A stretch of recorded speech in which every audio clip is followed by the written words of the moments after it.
Scene 1, Apple, take 2.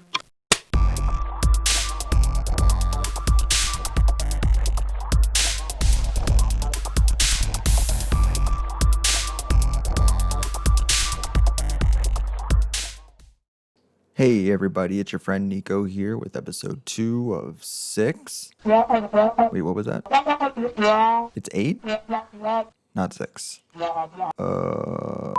Hey everybody, it's your friend Nico here with episode 2 of 8 of my FL Studio tutorials. Today we'll be touching on synthesizers and intro into piano roll.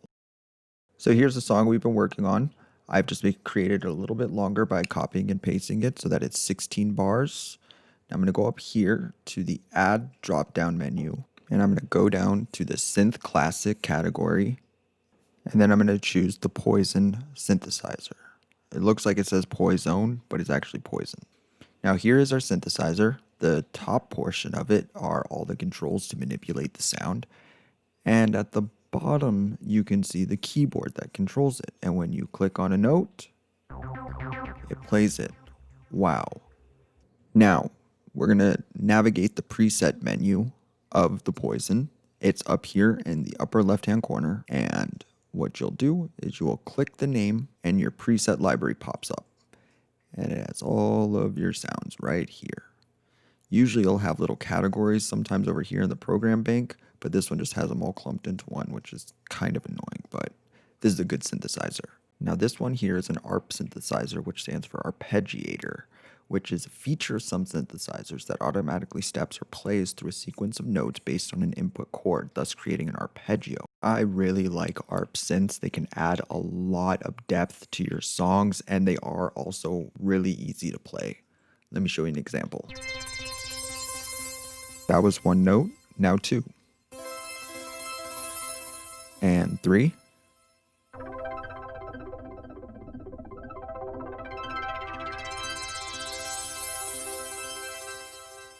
That's way different than if I was just playing one note once. I'm holding it down and it cycles through it. And there's also some phase effect on it too, as you could probably hear.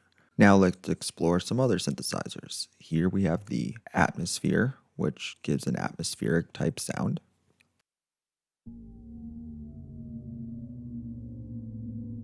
Spooky. Here we have our self-explanatory basses.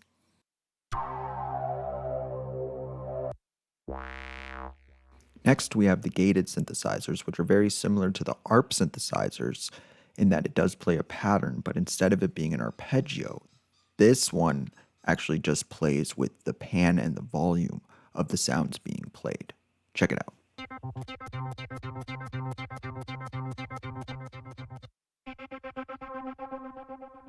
Next, we have the keyboards, which is self-explanatory, I think, kind of like pianos, clavs, bells. I'll give a few examples. These are more traditional synthesizers in that you play one note plays. It doesn't sequence through them like the gated or the ARP. Now, before we go any further, I want to talk about something I feel is fundamental to song creation, and that is what I like to call filling the sound. All sounds play on a certain frequency that translate as higher or lower notes. In constructing a song, usually you'll want to make sure the majority of the frequencies are filled. For example, in traditional rock music, you have the guitar, the bass guitar, drums, and a vocalist. These elements combined fill a good portion of the frequencies and gives the song a full sound. Now, this isn't a rule by any means, but it is a good trick to use if you ever get stuck on what to do next. Now, these ones, it says lead, but I've always read it as lead because it's kind of like the lead guitar. It plays a lot of the melodies.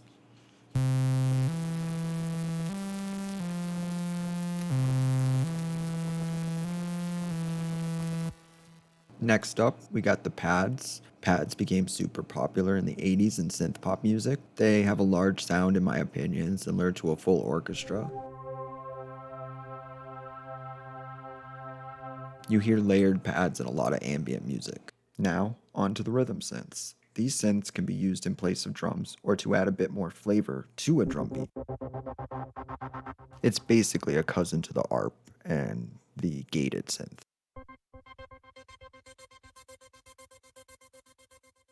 You got your classic sound effects. Very useful for my film people out there. Next up are your basic synth presets. You'll usually find these on any synthesizer. These are most useful when layering your sounds. A neat tool FL Studio has with it is the ability to use your computer or laptop keyboard as a MIDI controller. What this means is when you have an instrument selected, you can actually just type on your keyboard and it will play notes.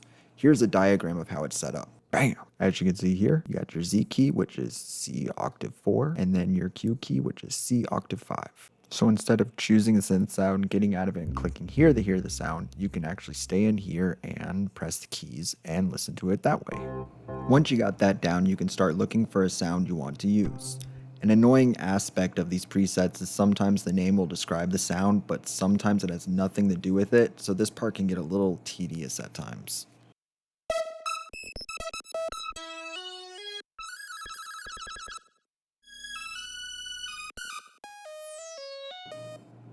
Now, instead of just blindly playing in the dark, you can actually play around with the synth over your drum beat to jam out and figure out what sounds are good and what to play. You just have to hit the spacebar and then play away.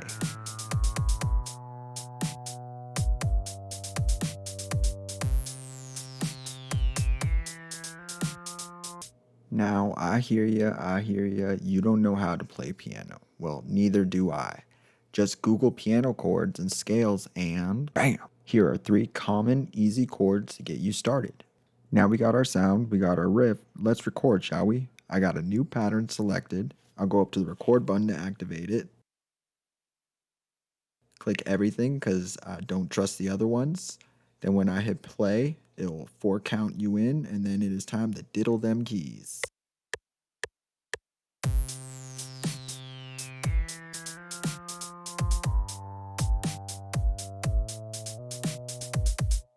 I only played it once because I'm going to just loop it for right now.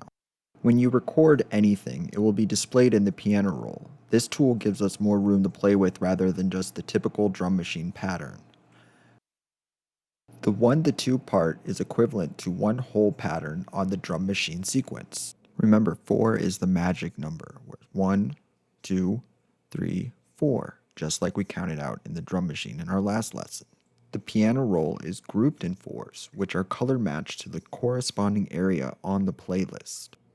And that's our episode this week. Tune in next time where we'll get more acquainted with the awesome power of the piano roll. Hope to see you there.